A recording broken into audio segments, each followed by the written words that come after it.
Menopause नंतर जर bleeding होत असेल तर हा व्हिडिओ तुमच्यासाठी आहे. बरेच पेशंट मेनोपॉज झाल्यानंतरचं ब्लिडिंग ह्या सिम्पटमला इग्नोर करतात आणि नॉर्मल मेडिसिन घेऊन त्या गोष्टीकडे लक्ष देत नाही. पण याची कारणे आपल्याला समजणं गरजेचं आहे.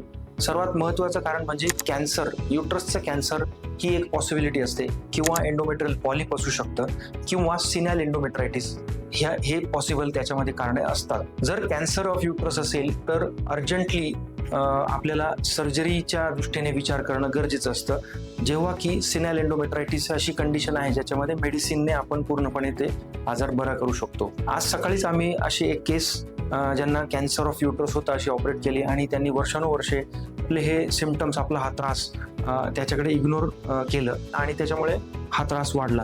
तर कृपया करून आपल्या सिम्पटम्सकडे, स्पेशली मेनोपॉज नंतर झालेल्या ब्लिडिंगकडे दुर्लक्ष करू नका आणि लवकरात लवकर आपल्या जवळच्या डॉक्टरांना दाखवा.